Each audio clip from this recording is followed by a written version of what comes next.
what do you think of your line play on both sides of the ball? I thought the offensive line played really well.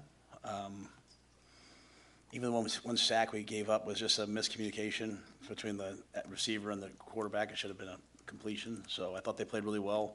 I thought the tight ends played really well in the run game.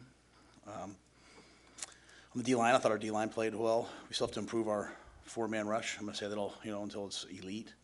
Obviously, that's a challenge this week. But, we played a lot of three down. And I thought those guys played really hard. Ty Robinson was everywhere. I thought he played probably one of the better games I've seen him play.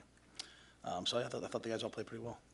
You played over 100 guys in that game. Have you been about part of many games in your career where you've been able to get that many kids into a game? And what can that do just to build what you're trying to build here? Yeah, it's always one of my goals every year is to make sure everyone who can play plays. And so, I think it builds, it builds a sense of, hey, I can do this for some guys. Like they get in there and they're like, oh, I'm a much better player than I thought. Or it rewards guys for their effort, and I think it shows a team that cares about each other when, like Carter Nelson caught that first naked, and the timing was a little off. Really, the ball usually goes to Jamal, but Carter got out a little quickly, and then if you watch the play, Jamal just sprints and turns up and blocks someone for Carter. And then he goes over and kind of celebrates with him. And it was like, as I said to the team, it's so much easier in my job when I can show what it looks like to be a great teammate. So when the guys at halftime made a decision to come out and play really well early on and get those other guys in, and I don't know that I've ever done it with 5 minutes left in the third quarter, put all the twos in, but I thought it was really important for the development of our team that a lot of those guys get a chance to play. When you have a guy, you have a chance to put Heinrich in. He's a starting caliber quarterback, right? So you saw, it was an 87-yard drive that he led. So, but yeah, anyway, it was really good to get everyone in. And I think most years we've been able to do that, just weren't able really to do it last year, but hopefully we'll do it again at some point. You got to Shedeur a lot last year, but he showed his toughness. What stands out to you about him as a quarterback and what you got to deal with this week? Well, he's got a big-time arm. He can use all 53 1/3 yards of the field, right? He can throw the ball from sideline to sideline. He's got a great feel for the pocket. He moves in the pocket. He can hurt you with his feet, but he slides in the pocket to find guys that are open. He's got excellent weapons around him. They ran the ball well this past game. And he's courageous and tough. He's an elite competitor. You're probably facing 2 of the first 5 guys drafted in the draft this week, so he'll certainly be up there. What are your impressions? When you look at that receiver room for Colorado, what are you feeling? They've got great players. They're fast, athletic, explosive. To me, 5 is a difference maker. Obviously, 12, Travis is playing both ways, which is amazing. But to me, 5, he dominates the middle of the field. And they brought in, 10 from FAU who, had a ton of catches, and he's excellent, and 14 has a bunch of catches. So you have a quarterback who can make all the throws. They can spread you out, open up the run game, utilize the receivers in the RPO game. So when you try to pressure, they always have answers. And they've got guys who can, everyone thinks of speed is running this way. These guys can run across the field and run away from man coverage. So, they're excellent players. Obviously, both teams' rosters are kind of different from last year's game, but how much can you look at film from last year and translate it to this week? Well, they have 2 new coordinators. So, it's a different offense and a different defense, so we spent a lot of summer watching the Bengals defense and, just watching, Coach Livingston, where he's come from. And obviously Coach Shermer's been doing this for a long time, a guy that I respect a lot and know. So, you can go back to last year and see, some of the players and what they do, but I don't think there's any secrets here about what they're capable of. They've got dynamic playmakers. They've rebuilt the offensive line. They're big, they're physical, and defensively, they play man coverage. They pressured a bunch in the second half, to slow down North Dakota State, and they play really, really hard. Warren Sapp's their D-line coach. They play really hard up front, so they fly around. So they've got really good players, and they've got a really well thought out scheme and well coached team. I know that you had a chance to watch Dylan on tape. How do you feel like he played fully on Saturday, and how prepared do you think he is for the big moment on this Saturday? I think Dylan played really well. I thought he played a complete game. Thought he did a good job in the run game. Thought he did a good job in the checks game. I thought there were a couple communication things just in general whether it was, the headset kind of being hard to hear, whether it was, checks getting out to the receivers or the right check. There was a couple of small things, but not much. I thought he was clean in the pocket, protected the football, and still showed a level of aggressiveness that we want. So gave his guys a chance. I mean, like I said, 8 seconds left, we took a shot at the end zone, and I mean, we want to try to go make those plays. So I thought he did a really nice job. In terms of this weekend, kind of the basis of our program is we don't treat any game differently than another in terms of our preparation. If you prepare more this week than you did last week, then what were you doing last week? So Dylan he'll double down on his process and practice hard and get ready for the game and go out and play, and we'll go play as hard as we can, and I'm sure he'll lay it all on the line. What have you found about, now that you've seen it in a game setting, the helmet communications, and of course you have an advantage of being at home because it's not as loud, but what kind of a factor can that crowd noise be potentially in a game when they're trying to communicate? Yeah, the crowd noise is a real. I think even as I watch college football, you see a lot of guys that are putting their hands over their ears. College games just have a tendency to be a lot louder than a lot of NFL games. NFL stadiums are 65,000. There's some college stations. College games could be 85, 90, 105,000 people. Right? It's metal stadiums built differently, reverberating, less skyboxes. It's just night and day. Like I said, I had to switch my headset. I had to go from the single to the double just to have a chance. Plus it's the first time being used. You go out and test them, then you bring in all the TV trucks and Wi-Fi and all the stuff that everyone uses, and it starts to mess with the frequencies. So now hopefully this week it'll be a little cleaner, but it was loud. I think the one great thing is it lets our fans know that they have an impact. I mean, the very first, I think, third down, the opponent last week false started. So that's a traditional way. But I think on the TV copy, Allison Williams did a nice job where she was listening to their headset and showing, I mean, they were actually coaching the plays, like where to throw it. They weren't making checks for them. They were going in motion saying, hey, throw it, hand it. They were coaching the game for them. We're not doing that. And that's great what they're doing. I'm saying in general, how loud we can be in a stadium really impacts the game. So it's not just, hey, third down, trying to make them jump off sides anymore. Now it's like make it really hard for them to hear the play calls and the checks, because it was hard for us at times. So in theory, if you go fast enough, they can coach you all the way up to the side. Yeah, so when the Rams drafted Jared Goff, you can go up to 15 seconds, right? There were a lot of people said, like they would basically get on the line, and instead of looking at the sideline holding it up, like Coach McVay, I'm calling him Sean like I know him, Coach McVay would help him make the checks right up until 15 seconds. So it was their way of kind of getting in the right play.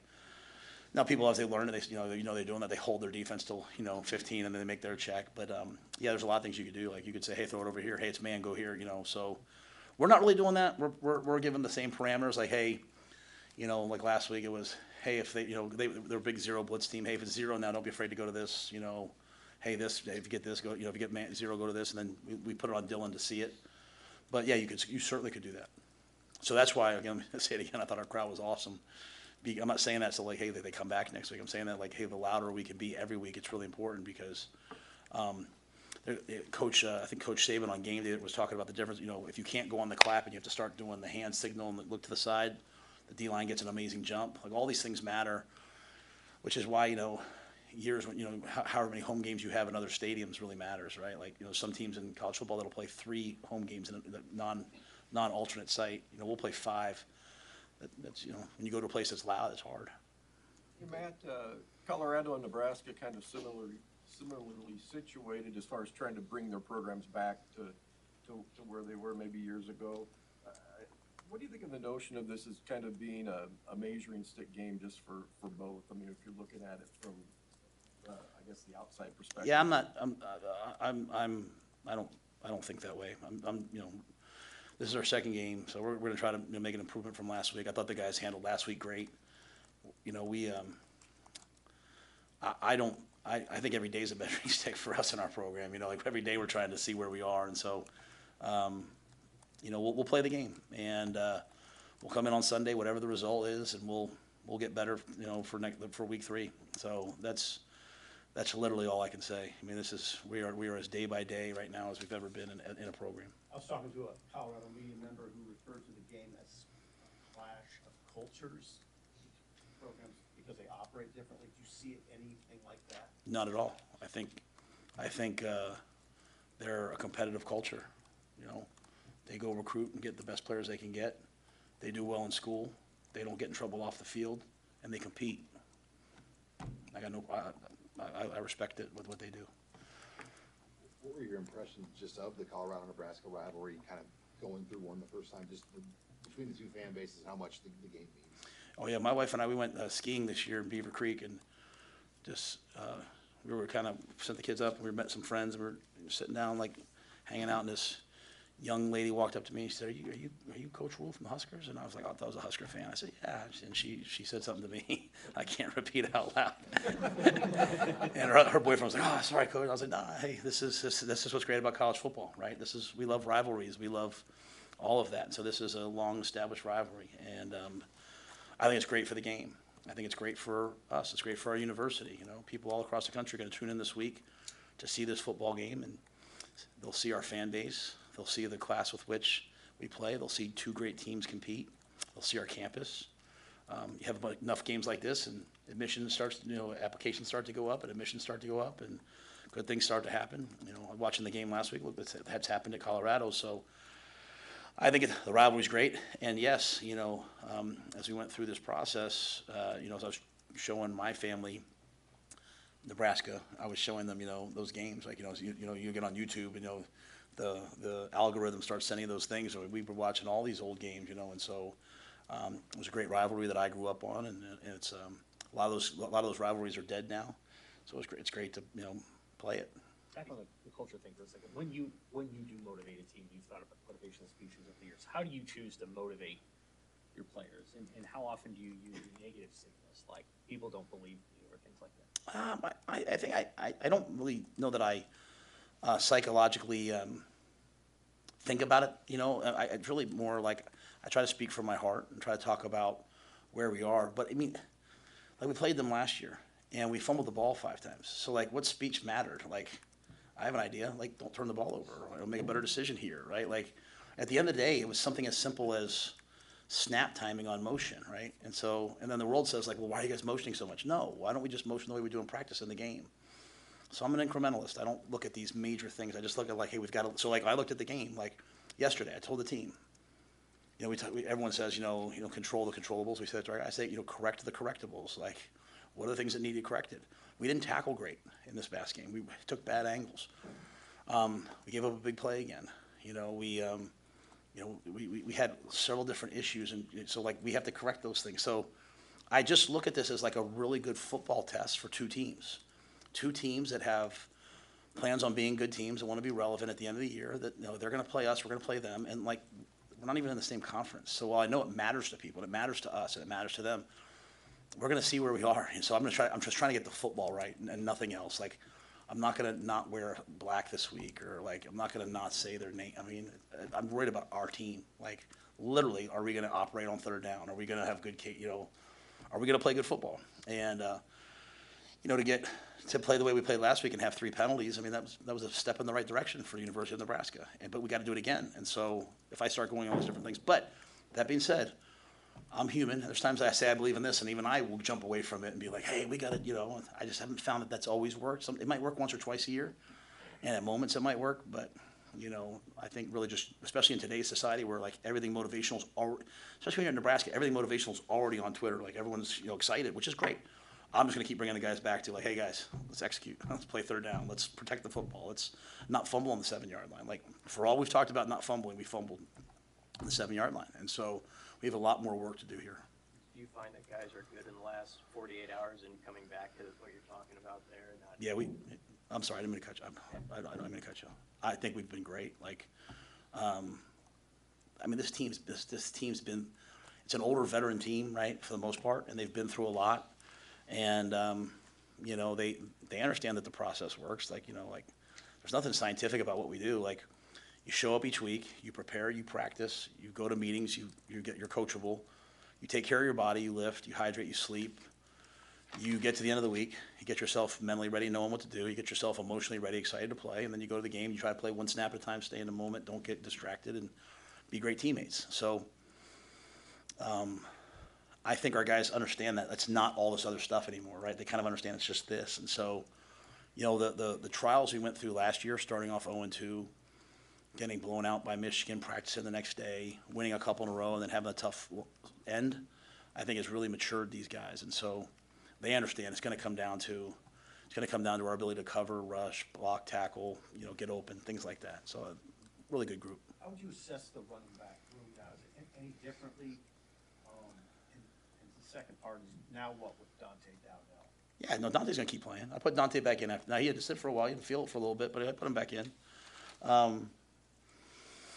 I think it's really weird. Like, as much as I say I'd like to have one, I really like the feeling of it on Saturday. And one thing I do is I always watch the TV copy the next morning. Because, I go and we watch the all-22 copy. You're sitting there, you're so upset that someone's foot went 45-degree step at 3 inches too wide. And you're like, what are we doing? And the details matter, but I think you have to feel the game, right? And you have to, especially when you watch the TV copy, you can feel this. I always watch the opponent's TV copies. I watch ours. You can hear the game, hear how it sounds if you're hitting people, if you're running to the ball, if you're striking, if you're, you can hear your cadences. Well, I like the way it felt that, like, it was really hot out there. And thank goodness we were on the cooler sideline.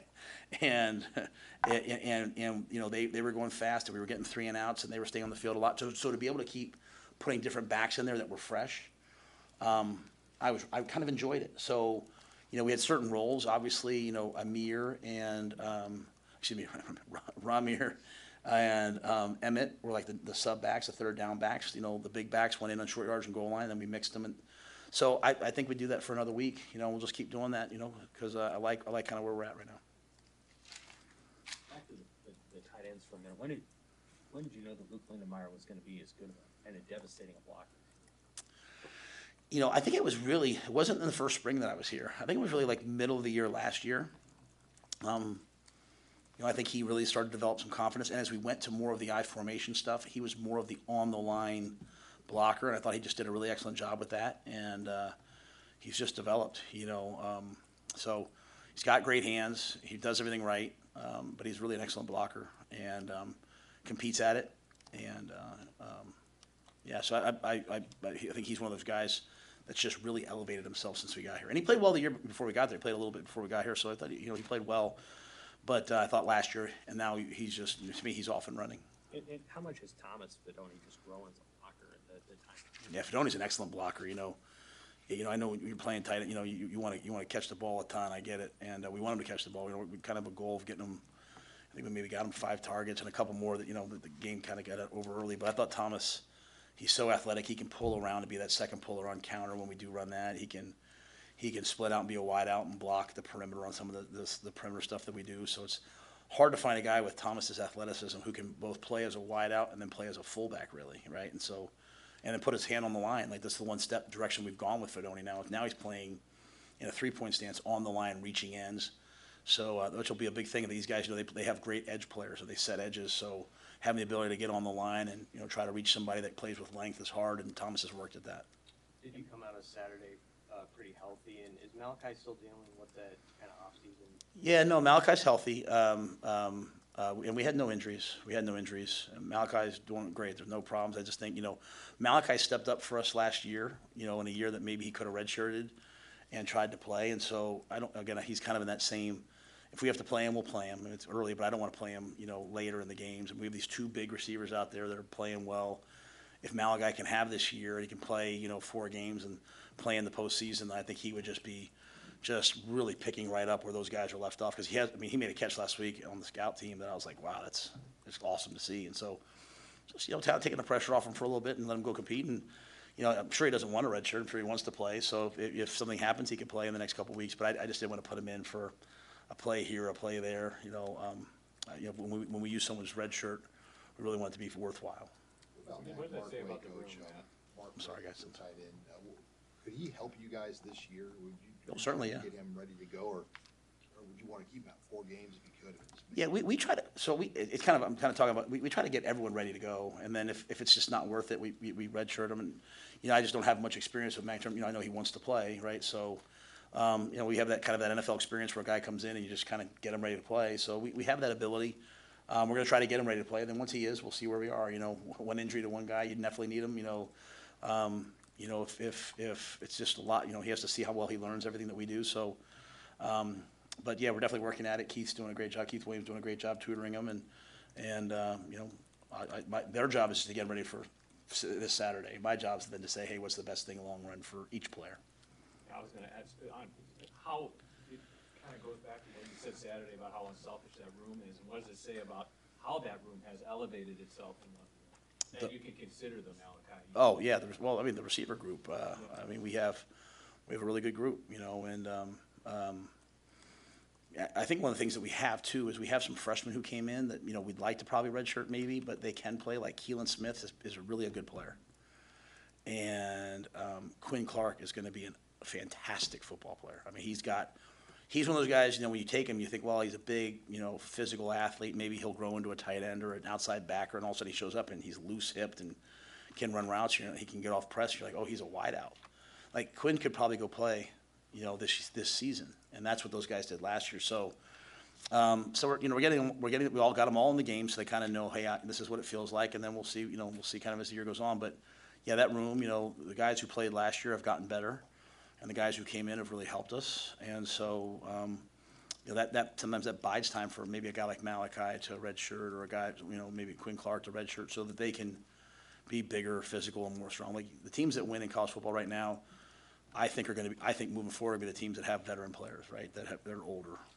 You mentioned watching old games and rivalries, and this year is the 30-year anniversary of Nebraska, Colorado, number 2 versus number 3.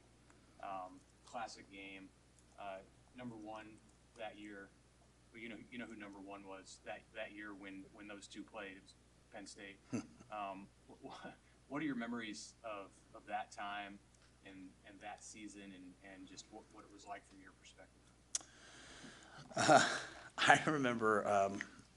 I remember like listening to the radio after we like realized we weren't going to win the national championship, and being like, I can't believe we're not going to, like, all the callers calling in back in Pennsylvania, like we should play a game, you know, we should go play each other right now, and kind of like what eventually became the BCS. But yeah, you know, I just remember the heartache of us, you know, of us not getting a national championship, you know, and always goes back to that Indiana game, you know. Joe he kind of let all our 2s go in, and I wasn't even a 2. I was a 3. I was a kickoff return guy, but you know, let the 2s and 3s go. We were winning like 36 something, and then they scored a couple late touchdowns, and that hurt us maybe in the polls. But how much better of a system we have now, you know, than we did back then in terms of everything just being the eye test. But yeah, I mean, it's funny. One of the great things about this job is, like, you know, you meet Tommy Frazier, you meet, you know, these legends that, like, even though I was around the same age, it just seemed like a whole other world, right? You know, I was in Pennsylvania, right? You know, we're just legends of the game. So you know, I think it's pretty cool this weekend, you know, the 94 team and all that. But yeah, I just remember great college football rivalries, but also just remember how painful that was for us, you know, that did not work out for us.